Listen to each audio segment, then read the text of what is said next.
reflexiva, una mente perspicaz, un corazón muy sensible. Y en la contraportada del libro descubrió el nombre de la anterior dueña, la señorita Hollis Maynell.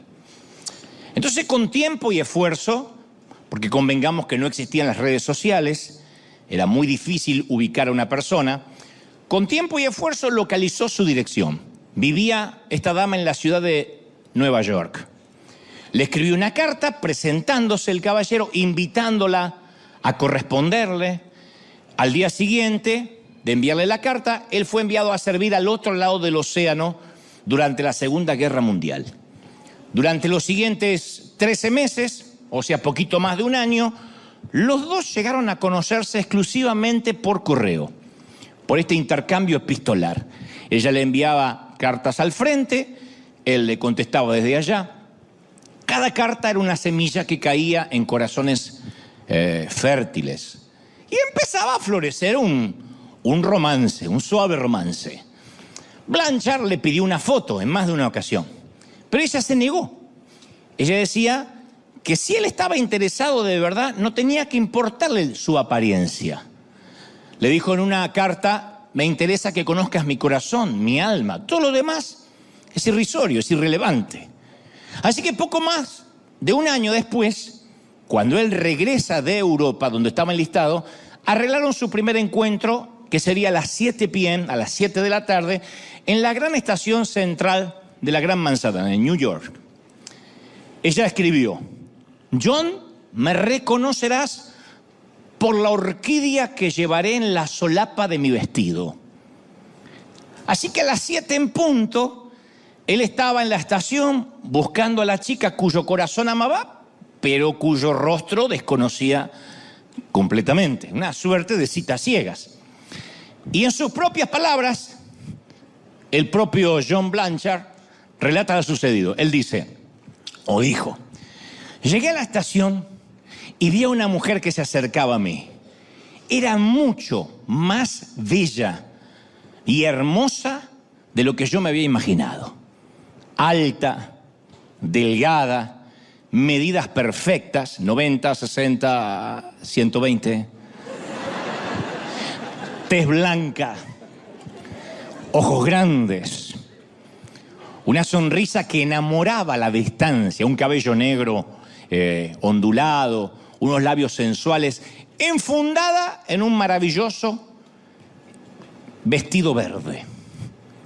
Me acerqué a ella, dice el caballero, olvidando por completo el detalle que no llevaba puesta una orquídea. Así que cuando por fin estuve cara a cara con la dama, ella lanza una sonrisa provocativa y dice: ¡hey! Mira por dónde caminas, marinero. Y acto seguido siguió de largo y entonces vi detrás a Hollis Maynell. Estaba de pie, detrás de la chica hermosa, con la orquídea, tal cual habíamos quedado, puesta en un vestido bastante raído, viejo. Una mujer bien pasada de los 50 años, de pelo muy canoso, recogido bajo un sombrero viejo. Era más bien rolliza, por decirlo de un modo fino, con sus pies de gruesos tobillos metidos en zapatos de tacón bajo. Y mientras veía este cuadro, la chica de verde se alejaba.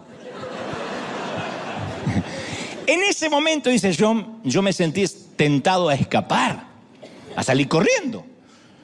Si me iba caminando rápido, si me pegaba media vuelta, me iba a perder entre los demás marineros y ella nunca sabría si llegué o no a la cita. Pero a la vez me sentí un canalla por querer escapar. Porque después de todo, esta mujer regordeta me había sostenido el espíritu durante la guerra. Tenía un alma maravillosa, sensible. Claro, no era lo que esperaba estéticamente, pero respiré profundo y como caballero que soy me acerqué. Y aunque me sentía ahogado por la amargura de tamaña desilusión, cuadré los hombros y me presenté. Le dije: yo soy el teniente John Blanchard y usted debe ser la señorita Maynell. Me alegro finalmente de conocernos en persona. ¿Me permite que le invite a cenar? Y entonces la mujer me miró maternalmente y se sonrió. Dice, mire, no sé de qué se trata, mijo, pero la joven que acaba de pasar vestida de verde me pidió que usara esta orquídea en mi abrigo. Y me dijo que si usted me invitaba a cenar, yo debía decirle que ella está esperándolo en el restaurante que está al otro lado de la calle. Dijo que era algo así como una prueba. Eso es ser una muchacha sabia, ¿eh? Se ve que la chica sabía, dime a quién amas y te doy quién eres. Pero la señorita Meinel, de nuestra historia, no es la primera persona que intenta medir el corazón de su amado con una prueba. En las Escrituras, en el último sermón registrado por Mateo, el último sermón de Jesús, Jesús hace exactamente eso. Habla de una prueba. Él les enseña a todos la importancia del amor por aquellos que parecen insignificantes, estéticamente, emocionalmente, espiritualmente, lo que sea. En Mateo 25:31 adelantó Jesús cómo será el juicio final. Detalles que se nos escapan, porque cada vez que hablamos de estos versículos se nos escapan en qué contexto Jesús los dijo. Él dijo, cuando el Hijo del Hombre venga en su gloria, con todos sus ángeles, con todos, no con algunos, se sentará en su trono glorioso. Todas las naciones se reunirán delante de él, chinos, japoneses, musulmanes, de cualquier religión, raza, etnia. Y él separará a unos de otros, como separa el pastor las ovejas de las cabras. Pondrá las ovejas a su derecha y las cabras a su izquierda. Esto no es una metáfora, esto no es una licencia poética, esto es literalmente lo que va a ocurrir. Y yo me preguntaba, ¿sobre qué bases Jesús hará su selección? ¿Cuál es el distintivo que tendrá el salvo? ¿El nivel académico? ¿Nuestra disposición para viajar a África? Los que estaban dispuestos a ir a África a mi derecha, los que no querían salir de la comodidad de la izquierda, no. ¿Nuestra habilidad para predicar? Tampoco. ¿Nuestra pluma para escribir? Menos. Jesús aclara, entonces dirá el rey a los que están a su derecha, vengan ustedes, a quienes mi Padre ha bendecido, reciban su herencia que Él ha preparado para ustedes. Porque tuve hambre y ustedes me dieron de comer. Tuve sed y ustedes me dieron de beber. Necesité alojamiento y me lo dieron. Necesité ropa, me vistieron. Estuve enfermo, me atendieron. Estuve en la cárcel, me visitaron. Se nos escapa que en el juicio final, el distintivo del salvo será nuestro amor por lo insignificante. Los colocados a la derecha de Dios serán quienes dieron comida al hambriento, calor al solitario, vestido al desnudo, consuelo al enfermo, amistad al prisionero. Jesús no dice, esto es muy importante aclararlo, estuve enfermo y me sanasteis necesariamente. Estuve preso e hiciste lo posible para hacerme libre. Estuve solo y me construiste una casa. No dice, estuve sediento y me diste consejo espiritual. No. Él habla de algo sin fanfarria, sin alboroto, solo gente haciendo cosas buenas. Acompañando, amando, dando agua, conversación o simplemente abrazos. Y el mensaje de Jesús es conmovedor. La forma en que ustedes los tratan a ellos es el modo que me tratan a mí. Yo te confieso que hubiese deseado que él hubiese dicho otra cosa de lo que dijo. Porque, por ejemplo, me encantaría que la Biblia dijera que el distintivo del salvo son los libros que ha escrito, porque yo he escrito unos cuantos. Me encantaría que hubiese dicho, no, el distintivo del salvo es el número de sermones que ha predicado, porque yo he predicado cientos. Eso automáticamente calificaría para mí. Sería muy bueno que hubiese dicho, pondré a mi derecha a aquellos que han llenado estadios o auditorios o han tenido programas de televisión o de radio, porque yo he hecho todo eso. Pero no fue lo que dijo. Si queremos ver a Jesús cara a cara, tenemos, dice la Biblia, que sentarnos junto a la anciana y ayudarla a dirigir la cuchara hasta la boca. Para ver a Jesús tenemos que ir al hospital y pedirle a una enfermera que nos señale quién no haya recibido visitas en días, en semanas, meses o quizás nunca. Para ver a Jesús tenemos que invitar a un café al hombre que se divorció, haya metido la pata o no, y echa de menos a sus hijos. Para ver a Jesús hay que ir al centro de la ciudad y darle un sándwich, no un sermón, un sándwich al que vive bajo un puente. Para ver a Jesús hay que ver la falta de atractivo, lo insignificante. La misma prueba que Hollis Maynell usó con John Blanchard. La misma. Los rechazados del mundo son los que llevan las orquídeas. Jesús le entrega su propia orquídea a un indigente y le dice, si te invita a cenar, dile que yo lo espero al otro lado de la calle. Si te da algo de comer, dile que yo tengo una cita con él. Si Blanchard se hubiera enfocado en la falta de atractivo de la señora de la orquídea, se hubiese perdido el amor de su vida. Nunca habría cruzado la calle. Si nosotros escapamos de los insignificantes y de los que llevan la orquídea, nos vamos a perder mucho más que el amor de nuestra vida. Cuando Francisco de Asís, dice la historia, le volvió la espalda a la riqueza porque quería buscar a Dios en la simplicidad e hizo una suerte de compromiso de austeridad, él dice que en cierta vez se encontró con un leproso en el camino. Primero le pasó de largo porque iba afanado con sus cosas, pero después se detuvo, retrocedió y sintió que le debía dar un abrazo. Y después Francisco siguió su camino.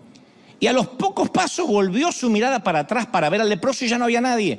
Y él predicaba y decía, por el resto de su vida él creyó y predicaba, aseguraba, que ese hombre había sido Jesucristo, que era la prueba de su compromiso. Y yo digo, puede que haya estado en lo cierto. Puede que el leproso simplemente se haya ido o puede que haya estado en lo cierto.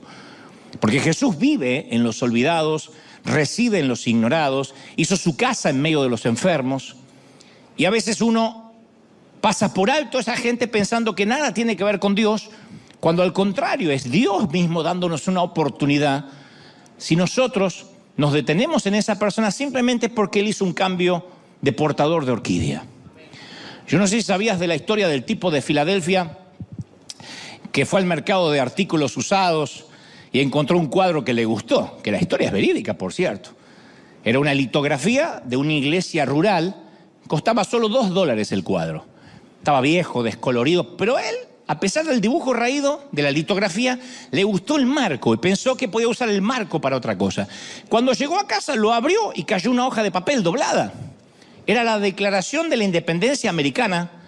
Lo que todos creían que era una pintura de $2 en un mercado de usados, contenía una de las 100 copias originales de la Declaración de la Independencia impresas el 4 de julio de 1776. Entonces, a partir de ahí uno descubre tesoros valiosos en lugares inesperados. Eso pasa, y es cierto, en el mercado de usados y en la vida real. Si uno abre los ojos, muchos vivimos en la rutina diaria y no alzamos los ojos para ver. Muchos viven, mueren, y a mí que me ha tocado estar muchas veces en la estación terminal, en el último tren a casa de muchos, se lamentan por todo lo que no hicieron y muchos se preguntan, ¿para qué viví? ¿Cuál fue el propósito? ¿De verdad pagar el crédito, pagar el mortgage, la hipoteca? ¿De verdad? Digo, no está mal pagarla. Lo que digo es, ¿de verdad ese era el propósito de la vida? Otros dicen, yo solo quería dejarle una casa a mis hijos. ¿De verdad renunciaste a tu propia vida para vivir una vida vicaria, una vida prestada, para prestarle tu vida a los hijos? Está bien dejarles algo, pero renunciar al propósito propio. Yo supongo que no estás entre esa gente, no me miren así, esa gente viene al otro servicio, porque no estarías escuchándome aquí un domingo si estuvieras en ese grupo.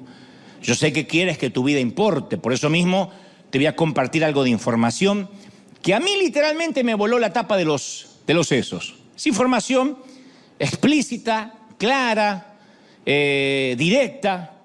La nuestra es la generación de cristianos más rica que jamás haya existido en toda la historia de la humanidad.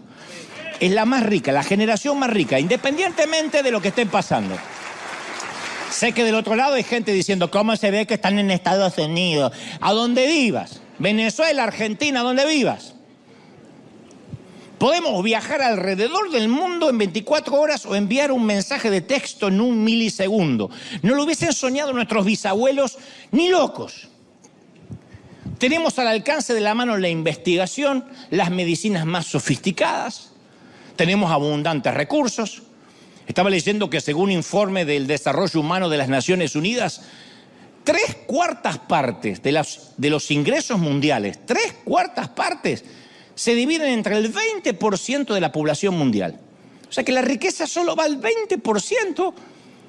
Y si se compartiera al menos un 2% de la cosecha mundial, por ejemplo, de grano, 2%, sería suficiente para borrar todos los problemas de desnutrición alrededor del mundo. 2% del grano.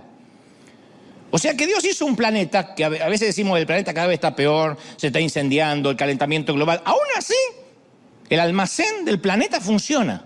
Hay suficiente comida para ofrecerle a cada persona una dieta de 2.500 calorías diarias. Y tenemos suficiente cama para todos los huérfanos del mundo. Hay 145 millones de orfanatos, 145 millones de orfanatos alrededor del mundo. Casi 236 millones de personas solo en los Estados Unidos se consideran a sí mismos cristianos. 236 millones de personas son como Flanders de los Simpsons. Soy cristiano, te dicen. O sea que estadísticamente los americanos tienen, solo los americanos, los gringos, tienen los recursos necesarios para alojar a todos los huérfanos del mundo, a todos. Ahora ustedes dirán, bueno, evidentemente no todos están en situación de poder hacerlo. Hay gente mayor, hay enfermos, también hay desempleados, es cierto. Pero ¿qué pasaría si un pequeño grupo nada más de los que pululan las iglesias los domingos por la mañana lo hiciera? Supongamos un 6%, eso es menos del diezmo, 6%. Si eso se hiciera, podríamos proveer un hogar a 14 millones de niños en África que quedaron huérfanos a causa de la epidemia del SIDA. Solo si un 5 o 6% tuviera conciencia.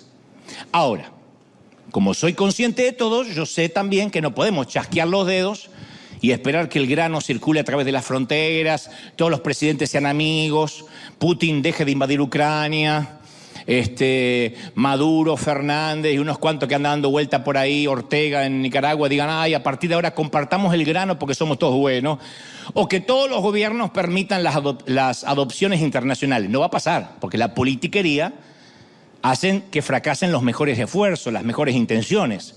Entonces los corruptos, los gobiernos hegemónicos, totalitarios, paralizan el sistema. Yo lo sé, pero hay algo claro que está en las Escrituras, que el problema no está en el suministro, sino está en la distribución. Por ejemplo, 10 granjeros, síganme porque aunque ustedes digan, ¿esto qué tiene que ver con lo que Dios me va a hablar? No saben cuánto tiene que ver. 10 granjeros que son productores de leche ocupan el mismo valle. Y entre todos tienen un lote de 10 vacas lecheras. Pero las vacas no están distribuidas por igual entre los 10 granjeros. O sea, no les toca una vaca por cabeza. Uno de los granjeros tiene 9 vacas. Los otros 9 comparten 2 vacas. Entonces nos parece justo y no. Pero nosotros que tenemos las 9 vacas decimos, pero yo trabajé duro por mis 9 vacas. Yo trabajé duro para tenerlas. ¿Por qué las tengo que compartir? Pero esa no es la pregunta. La pregunta es, ¿por qué algunos pocos de nosotros tenemos tanto y la mayoría en el planeta tiene tan poco? La última vez que estuve en Uganda, me di cuenta que hay muchísimos niños que no saben lo pobre que son. No tienen la menor idea porque no tienen dónde comparar. No tienen con qué comparar. No tienen acceso a internet, no tienen acceso a streaming. No tienen ni idea que son pobres y que comen galletas de lodo. Conocí a un tal Moratti, un padre de 7 hijos, 7 u 8 hijos, que gana el equivalente a $1 a la semana. $1. Se rompe el lomo para alimentarlos. $1 a la semana. El tipo no es un criminal, no es mal tipo, no lastimó a nadie, no golpea a la mujer. Es un hombre, hasta donde yo sé, íntegro. Y yo digo, ¿por qué tanta diferencia? Porque Moratti tiene miedo, pero necesita un año para ganar lo que yo gasto una mañana en un Starbucks. Él necesita un año de trabajo para lo que nosotros gastamos en un café y algo para comer. Parte de la compleja respuesta, ¿cuál es? Y bueno, que nació en el sitio equivocado. Nació en un sitio desprovisto de seguros, pensión por invalidez, no tienen becas para la universidad, no tienen ayudas gubernamentales ni las van a tener, un lugar sin biblioteca, sin vacunas, sin agua limpia, sin rutas asfaltadas.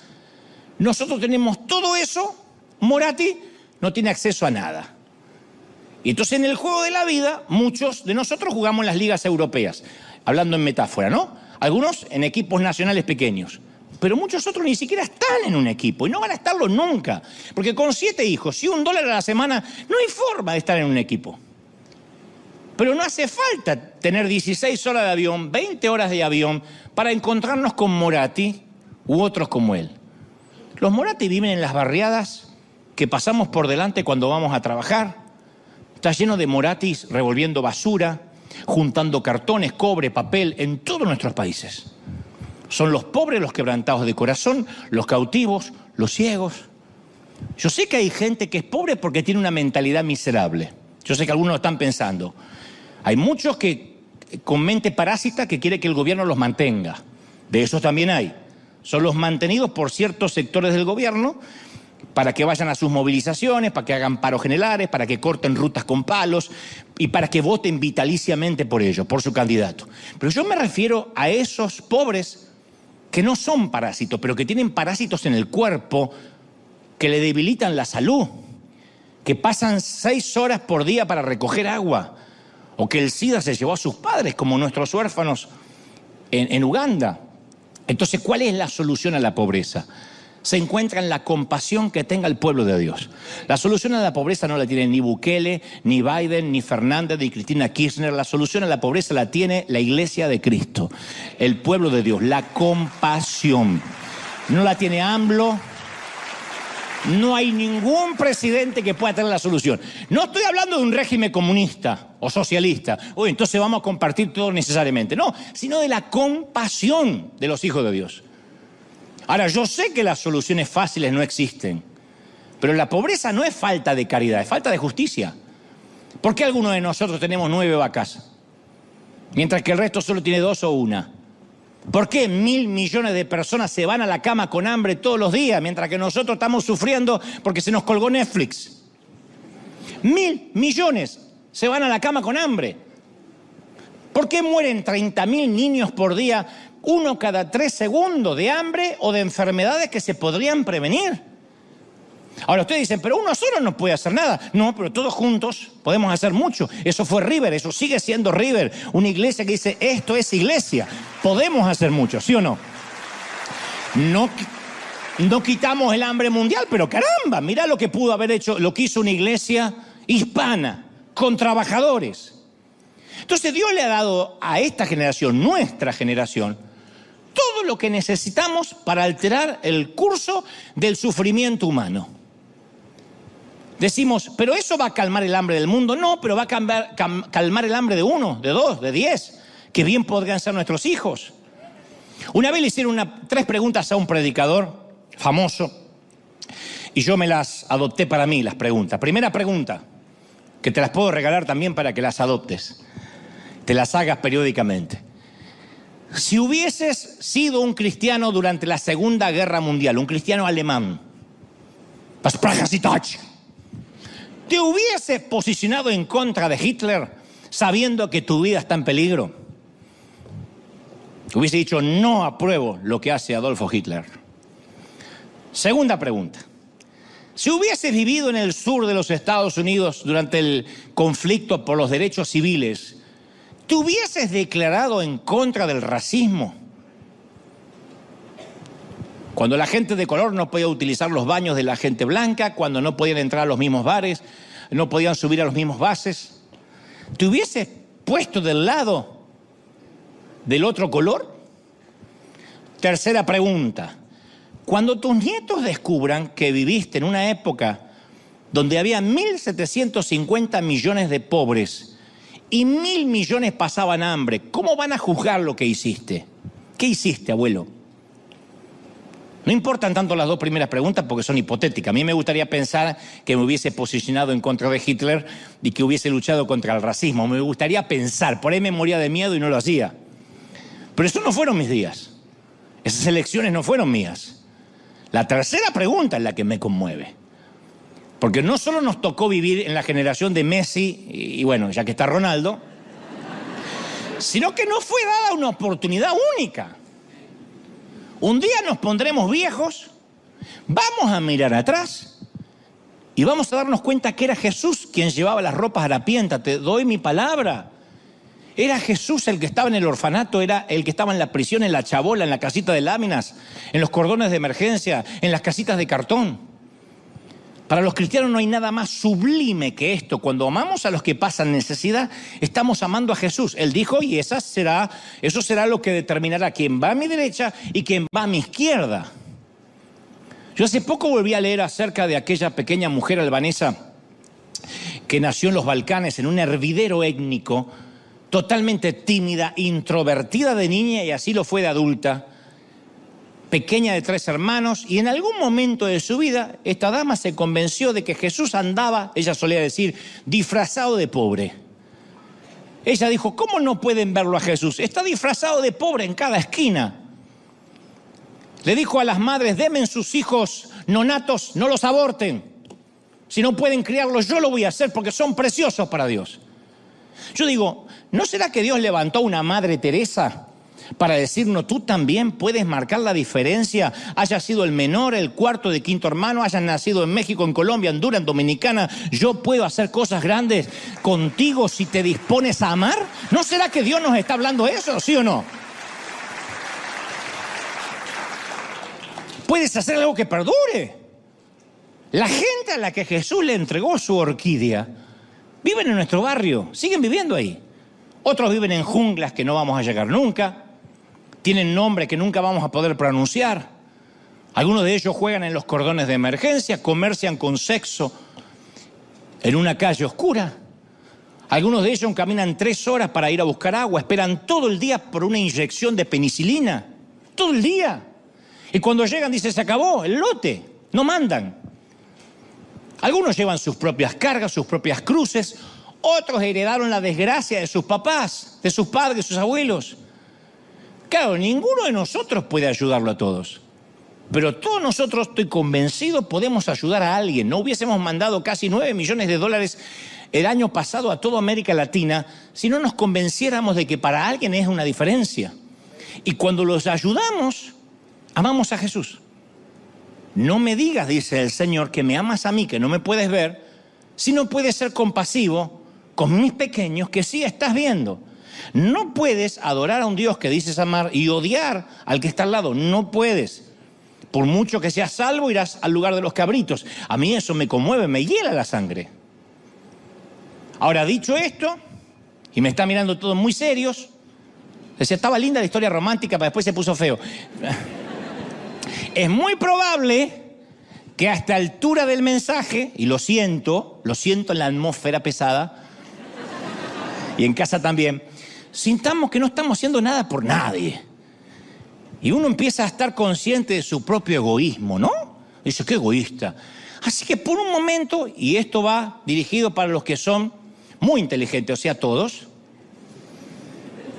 no los mononeuronales, los que tienen una sola neurona rebotando, sino todo el resto que viene aquí. Y usando la psicología inversa, voy a intentar ser el abogado del diablo y hablar en nuestra legítima defensa. ¿Estamos bien? Para que no nos sintamos tan egoístas. Voy a poner como, voy a ser el abogado del diablo y nos vamos a defender un poco, porque yo sé que yo hoy, algunos le están cambiando de nalga así de que empecé a hablar. Entonces, para que las hormigas no molesten tanto, las hormigas del egoísmo, voy a ser el abogado del diablo, te voy y me voy a defender. No es que seamos egoístas, es que estamos muy ocupados en nosotros mismos, es muy difícil vivir acá. Nuestra familia, nuestras propias cuentas por pagar. No somos ricos. Para poder costear nuestra casa, para tener un autito decente, porque acá no se puede andar sin autito porque uno no llega a ninguna parte. Para tener unas vacaciones dignas, ¿qué te digo? De una semana de 15 días digna, no Cancún. En la azotea, afuera.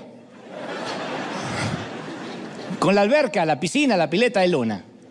Comer 3 veces por día. Uno tiene que hacerse un búnker para el alma. Uno tiene que mirarse a sí mismo, a su familia. ¿Qué le queda a uno más que su familia?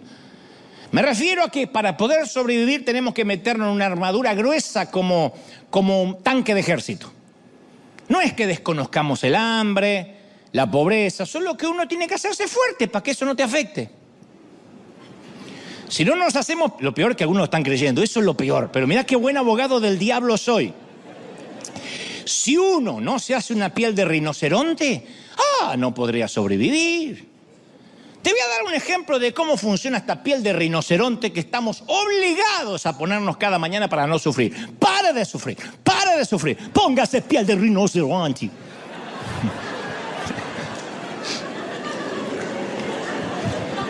Ejemplo, vamos al mercado. Una mañana, un mediodía. Estamos esperando en la caja y notamos que la mujer de adelante está contando el dinero para pagar. O está sacando cupones, que aquí en Estados Unidos se usa mucho. Pero para que me entiendan en otras partes del mundo, está juntando el dinero, el menudo, el cambio para poder pagar. Lleva 4 criaturas así, como una escalerita pegada a sus rodillas. Se ve muy pobre la dama. Seguro es inmigrante, parece árabe o libanesa o tal vez india, no lo tenemos claro. Como siempre nosotros estamos apurados, pensamos, ¿para qué me metí en esta caja justo que la de al lado parece que va más rápido? La mujer intenta pedir disculpas en su idioma y nosotros siempre tenemos esa costumbre de que cuando no nos entiende creemos que si gritamos en nuestro idioma nos entienden. ¡Tranquila! ¡No hay problema! Pensamos que si gritamos en español entiende. No es sorda, no entiende el español nada más. Pero siempre somos así. Un gringo nos pregunta algo en inglés. ¡No hablo inglés! No es sordo. Pero está bien. Dejamos, tampoco somos tan canallas como para apurar a la pobre mujer. Pero nos damos cuenta que la mujer que está en la caja le dice que va a tener que dejar algo de comida, que no le alcanza para toda la compra. Y entonces una voz, un sentimiento viene en nuestro corazón. Traspasa la armadura y la piel de rinoceronte dice, tú podrías ayudarla. Tal vez esta sea una prueba. Tal vez el Señor le haya puesto una orquídea a la mujer. Se nos hace un nudo en la garganta. Miramos a los chiquitos, se nos humedecen los ojos al ver que la mamá tiene que dejar leches, tiene que dejar un par de pañales, el pan, porque no le alcanza. Estamos teniendo un ataque severo de compasión. Podría ser, insisto, Jesús disfrazado. Sin duda, esta es la mujer de la orquídea en nuestro día. Pero entonces reaccionamos y racionalizamos. Es mejor que no nos metamos. 4 hijos, ¿en serio 4 hijos? Si no le alcanza para alimentarlo, ¿por qué no lo pensó cuando los hizo? ¿Le gustó hacerlo? Bueno, mantenga el calzón en su lugar, mija. Asuma su responsabilidad. 4 hijos.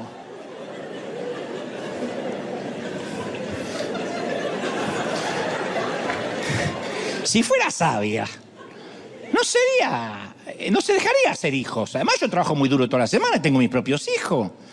Tampoco puedo andar haciendo beneficencia a todo el mundo que se me cruza. Después de todo, ¿a mí quién me paga la compra? A mí no hay nadie que me la pague. Y tampoco nadie me viene a ayudar a mis críos. Listo. La armadura del alma sí funciona. Levantamos los vidrios polarizados de nuestro búnker, dejamos de verla. Señor, mi Dios. Debe ser que Dios te está haciendo tiempo para que adores. Desviamos la vista hasta que la mujer se va. Y apenas salimos del mercado nos olvidamos de la mujer. Ya está. La mujer cruza la calle y desaparece de nuestra vida. Caso cerrado, no es mi problema. No son mis hijos. Y así funciona todo el día con el resto de la gente de las orquídeas. Cuando las noticias hablan de los refugiados afganos, subimos la ventanilla y cambiamos a Netflix y nos atiborramos de una maratón de series. Cuando en el semáforo aparece un indigente con un letrero de cartón, cerramos la ventanilla y razonamos, si le doy unas monedas, capaz que se lo gasta en vino, en alcohol. Y así que, como nosotros también educamos a nuestros hijos para que hagan lo mismo, también le ponemos una coraza. Hijo, no mires, hijo, es feo mirar a esos hombres a la no lo mires, mira tu celular. Mira tu celular, no lo mires, que ya nos vamos de este semáforo. Si se acerca un niño para pedirnos algo de comer, razonamos que seguramente detrás de él hay una red de explotación, debe haber un adulto que lo manda a pedir, así que no nos arriesgamos porque estos son parásitos, así que es mejor no darle nada, le das algo y por ahí se compra droga, así que mejor no darle nada. Y es la misma coraza que nos mantiene blindados durante la semana que también funciona para el domingo, porque no la dejamos en casa. Llegamos el domingo y el pastor nos habla de las regiones del mundo donde no hay agua limpia, nos dice que nuestra semilla cuenta, pero nosotros tenemos nuestros propios problemas. Está bien, miles de niños comen galletas de lodo con aceite. ¿Pero qué de mi hijo que está estresadísimo, que le están haciendo bullying en el colegio porque no tiene su iPhone 14? Yo quiero comprarle su iPhone 14 porque está sufriendo. Todos tienen un iPhone 14 y él tiene el 11. Y no es nada. Deberías ver cómo estamos sufriendo en la nueva casa que nos mudamos, que es más amplia, es verdad, pero es malísimo el Wi-Fi en esa zona. Y eso nos tiene estresados, orando, ayunando. Aparte, ¿qué podemos hacer nosotros para paliar el hambre de Sudán? Para solucionar la explotación sexual de Camboya o acabar con la pandemia de la malaria. Bueno, en todo caso, en un despilfarro de dadivosidad, ahora cuando voy pongo $1 en la ofrenda confiando en que Dios me va a dar 10 veces más. Mi pregunta es, ¿por qué escondemos la cabeza como un avestruz? Bueno, porque los problemas son inmensos. 1.000 millones de pobres, sí, 1.000 millones. Y nosotros tenemos nuestros propios problemas. Eso es cierto, tenemos nuestras cosas. ¿Cómo podemos cambiar el mundo si siquiera podemos cambiar nuestros hábitos? Por eso no queremos ver, para no sufrir. Así que, señor juez, señor fiscal, distinguidos señores del jurado, hasta aquí llegó mi débil y raquítico alegato como abogado del diablo. No es que seamos insensibles y egoístas, nos ponemos corazas porque paramos de sufrir. Nada más. Pero sigamos adelante. La Biblia narra en Hechos 3:4 aquella famosa historia que ocurre en la Puerta de la Hermosa, que había un indigente que estaba allí, no podía andar, se arrastraba sobre sus rodillas para desplazarse, pasaba su día en el contingente de mendigos que codiciaban las monedas de los que venían a adorar y entraban al patio de Salomón. Y Pedro y Juan estaban entre ellos. El hombre necesitado, indigente, vio a los apóstoles y les pide dinero, no les pide un consejo espiritual. Y ellos no tenían nada para darle, pero igual se pararon. Dice Pedro y Juan, fijando en él los ojos, le dijeron, míranos. Los dos miraron, dice la palabra, al hombre con tal compasión que él estaba atento pensando que les iba a dar algo. O sea, no lo miraron con vergüenza, no dijeron, no mires que me hace mal, otro indigente más. Ya se fue Jesús y sigue habiendo indigentes, yo no sé cuándo esto va a terminar. No se irritaron, no lo rechazaron, no hicieron un comentario cínico. Es muy difícil, yo sé que es muy difícil ver el sufrimiento de la gente en la cara. Es más cómodo mirar para otro lado, siempre. Porque el sufrimiento humano no es agradable a la vista. Uno mira las mejillas polvorientas de los refugiados pakistaníes, los ojitos de los chiquitos que quedan en las fronteras deportados, las siluetas de la gente que a veces vemos a la noche cuando venimos de cenar debajo de un puente calentándose en un bidón grande con fuego. Los informes dicen que 1.7 millones de personas viven con menos de $1.15 al día. ¿Y nosotros qué vemos cuando los vemos? ¿Qué vemos? ¿Qué sentimos? Mateo 9:36 dice, y al ver las multitudes Jesús tuvo compasión de ellas, porque estaban desamparadas y dispersas como ovejas sin pastor. Entonces esta palabra compasión, que ya no abunda en las congregaciones, es una de las más extrañas que aparecen en la Biblia. El léxico del Nuevo Testamento griego dice que la palabra significa ser conmovido hasta las entrañas, acá adentro, hasta acá. Es como un retorcijón de panza. ¿Por qué es esto? Porque comparte la raíz de la palabra con la palabra esplagnología, que es la rama de la anatomía dedicada al estudio de las vísceras. En otras palabras, la compasión literalmente es una patada al estómago. ¡Pac! Eso es la compasión. No es, sí, le di una moneda. No. Fui al Mac frito y dejé $1 más porque lo mandan a África. Eso no es compasión. Eso es limosna, tip. Quizás es por eso que no queremos ver. Porque nos da una patada en el estómago. Porque uno entiende que hasta empieza a criar los hijos diferentes. Cuando nuestros mocosos se ponen a reclamar cosas que no deberían reclamar cuando ni siquiera pagan renta ni pagan la casa y se ponen a reclamar y hacen berrinches por un celular o por una conexión al Wi-Fi o por unas zapatillas que se quieren comprar de marca, y uno pierde la compasión, va perdiendo el foco y de verdad empieza a preocuparse por una baja conexión a internet, de verdad, porque somos así. Porque por lo demás no podemos hacer nada. Pero ¿qué pasaría si pudiéramos hacer algo? ¿Qué pasaría si el hecho solo de prestar atención redujera el dolor de alguien? Porque Jesús dice que va a poner a las ovejas a la derecha porque lo visitaron, porque lo abrazaron. No dice porque me resolvieron el problema.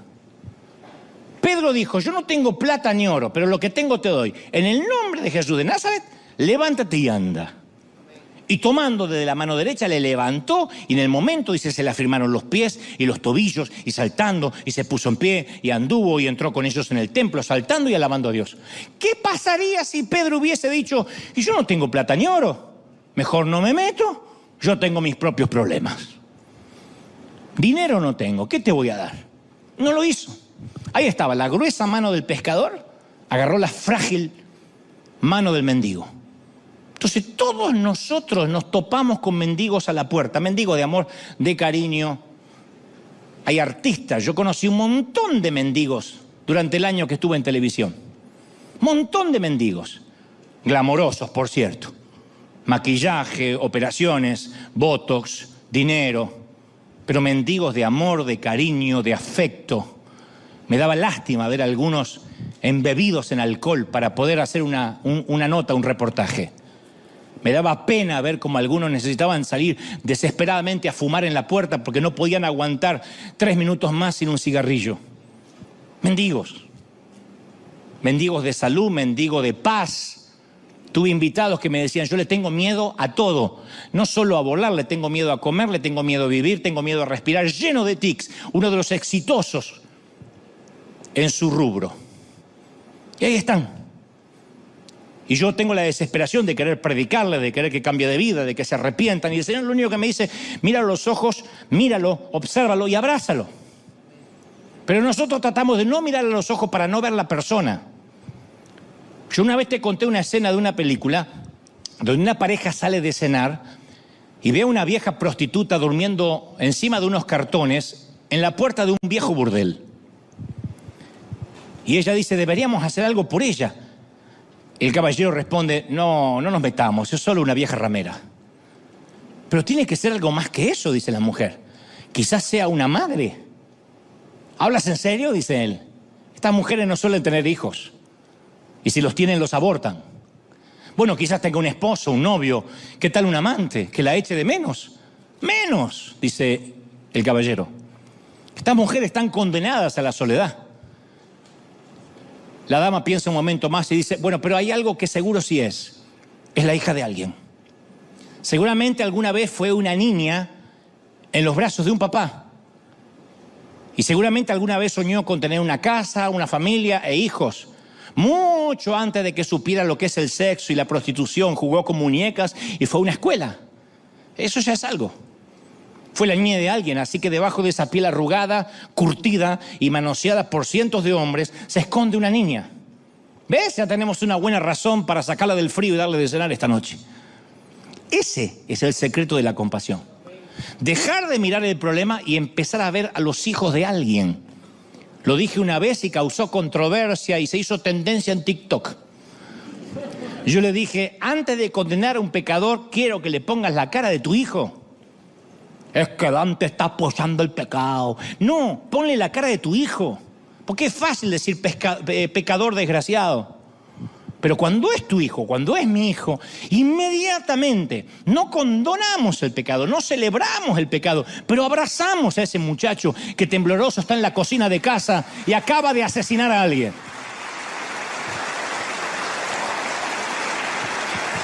Hay algunas áreas de África del Sur dominadas por los zulúes, donde la gente se saluda con una frase que significa te veo. Ellos tienen una frase que no me pidan que la diga porque es muy difícil, pero significa te veo. Me pregunto, ¿vemos a la gente hoy en día? ¿Podemos saludar a la gente al igual que los zulúes? ¿Logramos de verdad ver a la gente? Es tan fácil dejar de ver. Tenemos tantas complicaciones, problemas, rollos, cosas para pagar, cuentas, biles, que es tan difícil ver a la gente. Y entonces los pasamos por arriba.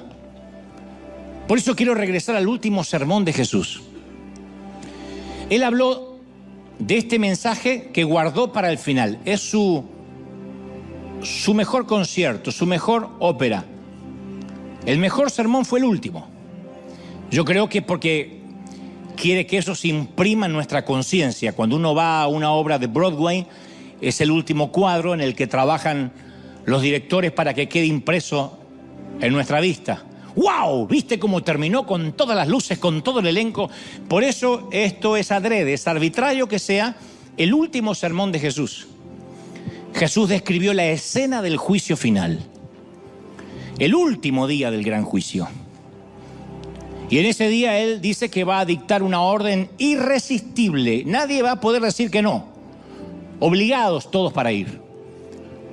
No será una invitación como cuando habló la parábola de las bodas. Será una orden y todos vendrán.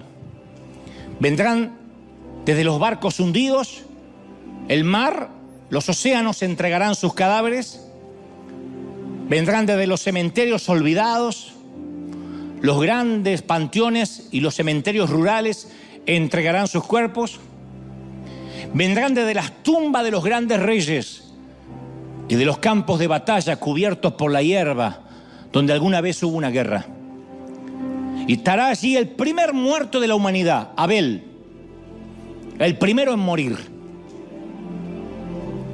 Y el último, el que está siendo enterrado en el mismo momento en que Jesús llame. Todos los humanos de la historia estarán ahí presentes. Y dice las Escrituras, y estarán todos los ángeles. Primera vez que estarán arcángeles, serafines, querubines, el coro mayor, superior, inferior, todos los ángeles presentes en ese día. O sea, es el universo celestial entero, testigo de este acontecimiento. Un desenlace asombroso, el final de la historia, por lo menos la nuestra. Y entonces Jesús hará un recuento, uno por uno, de todos los actos de bondad, de todos. Cada cosa que hicimos para mejorar la calidad de vida de otra persona, por pequeña que sea. Incluso los más pequeños. De hecho, todas esas cosas parecen pequeñas. Dar agua, ofrecer comida, cocinar un poquito de más, porque la señora de al lado quedó viuda y lo último que debe tener ganas es de cocinarse. Cocinar un poquito de más por si caen visitas y si no meterla en unas bolsas Ziploc y mañana llevarla a alguien que no pueda comer, compartir ropa. Porque las obras de la gracia son actos simples. Y en esos actos simples no solo servimos a Dios, amamos a Dios. Por eso el Señor a veces creo que se rasca la cabeza cuando decimos, Señor, yo no te puedo servir. ¿En qué te puedo servir? Y Dios dice, ¿de verdad? He repartido orquídeas alrededor tuyo por doquier. ¿De verdad me dices que vives en un lugar donde no puedes servir? Porque aún viviendo en Beverly Hills, deberías ver la gente rota que usa trajes caros. Porque también los desahuciados usan trajes de diseño. La pobreza no solo anda en caseríos, sino que viaja en Porsche. Y también viaja en Mercedes. Si no, no habría suicidios en las bañeras lujosas de Beverly Hills. No importa si tienes un Oscar sobre la chimenea o juntas cartones para cambiarlos por algo de dinero, puedes que estés roto de igual manera y alguien tiene que verlo. Y en algún punto el Señor apartará a los unos de los otros, dice la Biblia. Las ovejas de los cabritos, Mateo 25:32. Las ovejas de los cabritos. Todos los pastores hacen eso, los pastores de las ovejas animales, ¿no? Caminan entre rebaño uno por uno, dirigen a los cabritos en una dirección y a las ovejas en otra, no pueden convivir. Yo digo, wow, esta imagen del buen pastor caminando en medio del rebaño de la humanidad va a ser muy fuerte. Dante, de aquel lado. Godofredo, de este lado. Laura, de este lado. No, su ex esposo no vaya con ella, va para el otro lado. ¿Para qué lado va cada quien? No lo dije. Porque por ahí el ex esposo supo verlos necesitados y Laura se congregaba y nunca le importó el que se sentaba al lado. No sé. Es difícil imaginar ese momento sin que de pronto aparezca la pregunta que hicimos al inicio. ¿En base a qué Jesús separa a la gente? ¿Por qué la separas? Y Él nos da la respuesta. Bueno, los de la derecha, las ovejas, son los que me alimentaron cuando estuve hambriento. Me trajeron agua cuando estuve sediento, me albergaron cuando estaba solo, me vistieron cuando estaba desnudo, me consolaron cuando estaba enfermo, me visitaron cuando encarcelado. El lado de los salvados lo determina la preocupación de aquellos que pasaron por necesidad. Ahora, detalle muy importante antes que alguien se confunda. La compasión no salva a nadie. De otro modo, Shakira, Thalía y tantos que tienen fundaciones para ayudar a huérfanos se asegurarían el cielo. O Donald Trump, que también es un filántropo. La salvación es obra de Cristo. Pero la compasión, ojo, guarda esto en tu corazón, la compasión es la consecuencia de la salvación. Él no está apartando a la izquierda y a la derecha solamente por el criterio si hicieron algo por los desamparados o no, sino que los está apartando porque si no tuvimos compasión es porque realmente nunca fuimos salvos. Decir yo fui salvo pero nunca tuviste compasión, no. Tú lo único que hacías era fingir y perdiste tu tiempo, muchísimos domingos de tu vida en alguna iglesia. El distintivo, no lo que te hace salvo, el distintivo de ser salvo es la compasión. No me digas que eres salvo si en esta semana no te compadeciste y ayudaste a alguien, porque eso es inherente, eso se te pega sí o sí. Es como dije la semana pasada, no me digas que hablas con Dios y no lo reflejas. No me digas que es una persona de muchísima oración y tu cara no lo refleja y vives apesadumbrado, enojado, maltratando, porque tú lo que haces es rezar, tú no oras. Automáticamente uno contempla a Dios y refleja a Dios. Uno es salvo y sí o sí tiene compasión. Los salvos no son los que van a los congresos, los que pasan al altar, los que le agarran la chiripiorca, los que le agarran el tembleque, los que se caen por el poder de Dios, los que hablan en lengua. Los salvos son los que miran al pequeño porque ahí está Dios disfrazado. Eso lo dice el Señor en el día del juicio final. Y las ovejas y los cabritos reaccionarán con la misma pregunta. ¿Cuándo te alimentamos? ¿Cuándo te vestimos? ¿Te consolamos? Ambos preguntarán lo mismo. Y la respuesta de Jesús sonará de un modo parecido a esto. ¿Te acuerdas cuando te bajaste del tren aquella vez? Ahí empezó tu peregrinar. Recuerdo que corría el año 1991.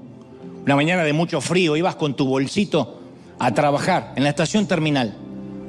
Todos los que iban a trabajar estaban atareados, enfocados en lo suyo. Tú también lo estabas, fíjate. Tenías que comprarle pañales a tus hijos, pagar la renta, el alquiler. Pero te hiciste tiempo para verme. Te estoy hablando de esa mujer indigente con dos chiquitos agarrados de sus piernas entre el kiosco y la cafetería. ¿Te acuerdas? Estaba sentada sobre unos cartones. Tenía un viejo gorro de lana, pedía algunas monedas para darle de comer a sus hijos. Y la multitud pasaba rápidamente, como si yo fuera un holograma, una planta de plástico. Pero tú te paraste, yo sé que estabas ocupado, lo hice a propósito, fue en esa hora pico. Porque no es lo mismo que te juntes un sábado cuando no tienes más nada que hacer y tengas compasión. Si bien lo valoro, aquí es detener tu reloj. Yo sé que estabas ocupado porque miraste el reloj 2 veces. Pero aún así te paraste y te acordaste de mí. Fuiste a la cafetería de enfrente, mirabas el reloj porque llegabas tarde a tu empleo. Pero aún así te hiciste tiempo, me compraste un té caliente para mí y unos sándwiches y chocolate caliente para mis hijos. Sí, aquella mujer olvidada era yo, con mi orquídea. Y aún viendo su aspecto insignificante, me invitaste a un desayuno inolvidable. No comíamos hace 2 días. Y quiero que sepas que nunca lo olvidé. Y por eso por haber visto a la gente de las orquídeas, es que ahora te espero al otro lado de la calle para que comamos juntos por la eternidad. Ven conmigo, hijo, pasa del lado de mis ovejas. Vamos, celebra al Rey, celebra, dale un aplauso al Rey de Reyes. Vamos a celebrar. Si crees que Dios habló, ponte de pie y celebra al Rey con un gran aplauso para decir: Señor, tú has hablado con tu pueblo, has hablado conmigo, has tocado mi corazón. Bendito sea Dios. Celebra, celebra. Más, dile: Señor, qué bueno eres. Cómo te ama el Señor, cómo te ama el Señor, princesa, cómo te ama, príncipe. ¡Aleluya!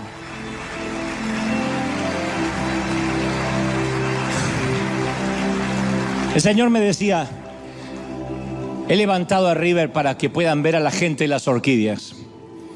Y las orquídeas están distribuidas por doquier, en casas de lujo y en casas muy pobres. Creo que eso es lo único que nos ha sostenido. Y para los que son buscadores de tesoros o de trivialidades y dicen: ¿cuál es el secreto de River? Es la célula, el seguimiento, la consejería, el equipo de pastores. Hay solo, creo, me atrevo a pensar, un secreto que hace que el corazón del Señor esté con nosotros: la mirada en los perdidos, en aquellos que vagan como ovejas sin pastor. He visto al Señor muchas veces dentro de un congreso profético, de un congreso apostólico, de empoderamiento, porque Él prometió estar donde 2 o 3 se congregan en su nombre. Pero como dice Carlos Anacondia, lo he visto muchas veces dentro de esos congresos mirando para afuera, llorando, como cuando vio a Jerusalén y los vio como ovejas sin pastor. Dijo: cuántas veces quise juntarlos como la gallina junta a sus polluelos y no pude. Desesperados, vacíos, rotos. Tenemos que decirle: Señor, dame esa compasión. Para eso tiene que coincidir con el mensaje del domingo anterior: quita el egoísmo de mi vida. ¿Se acuerdan? De que Dios nos hablaba del principio Copérnico. No somos el centro, no somos el sol. Solo estamos para reflejarlo a Él. Somos simples espejitos. Cuando nos quitamos el egoísmo, empezamos a tener compasión. Y entonces nos damos cuenta que no tiene sentido frustrarnos por no tener un bolso de marca, porque el auto no arranca. Aunque todo eso pueden ser contrariedades que, como somos humanos, nos molestan, no va a pasar más de segundos de irritabilidad, porque siempre nos vamos a acordar que en este mismo momento, mientras que nosotros tenemos que optar por un Uber, por un taxi, por un bus o por un tren, hay gente que dormirá bajo un cartón. Y eso nos pone inmediatamente en perspectiva. Nadie regresa igual de un país tercermundista. Nunca más soportarás a uno de tus hijos quejarse porque otra vez hay fideos. Cuando viste a los chiquitos que la barriga se les hincha así, y perdonen que lo repita tanto, comiendo galletas de lodo con aceite. Entonces el Señor nos empieza a cambiar la mente, nos empieza a cambiar el corazón, nos enfoca de otra manera. ¿Qué importa lo que digan otras iglesias, otros pastores? Uno dice: ¿de verdad me pongo a discutir sobre doctrina? Cuando uno va a las calles de Nihanga, de Uganda, de Pakistán, de la India, dice: ¿de verdad estamos discutiendo? ¿De verdad estamos discutiendo por superficialidades? ¿De verdad? ¿Viendo qué iglesia las mujeres usan la falda más larga? ¿De verdad? Lo peor que nos puede pasar a nosotros, y ya no hablo de América Latina, a nosotros los que vivimos en esta nación, maravillosa nación, es que nos gane el sueño americano. Es lo peor. Que nos llenemos de relativismo, de que la vida se trata de pagar las cuentas, el mortgage, el auto, nuestro sueño sea comprarnos un auto extra. Es lo peor. Sí, Dios quiere bendecirnos, pero donde está nuestro tesoro estará nuestro corazón. Y si nuestro tesoro está en bendecir, Dios nos va a dar más que para comprarnos un auto, pero para bendecir, para que seamos canal de bendición. ¿Tú lo crees? ¿De verdad que lo crees?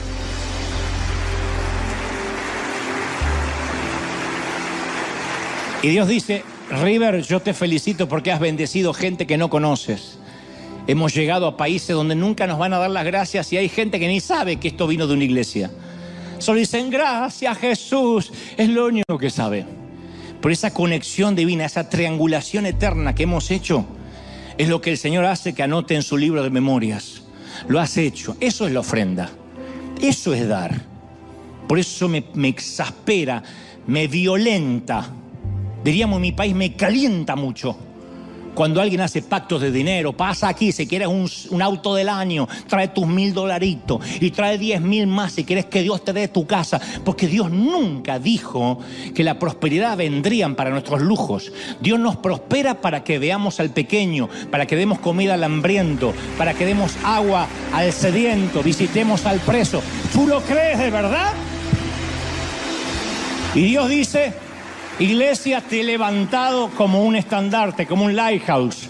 Te he levantado como un faro en medio de la niebla. Y los que no, dile: Señor, lléname de compasión. Vas a ver a los que están del otro lado, les digo ahora que estamos conectados en todo el mundo, que aquellos que están sufriendo, mi pastor no me da el micrófono, yo tengo el deseo de predicar y no me unge, y el púlpito nunca me lo dan, yo deseo cantar y nunca estoy ahí. Vas a ver que todo eso pasa a ser una bobería. Vas a decir: pobres esos, que lo único que pueden hacer es cantar. Porque hay tanto para hacer. La mies es mucha, los obreros son pocos.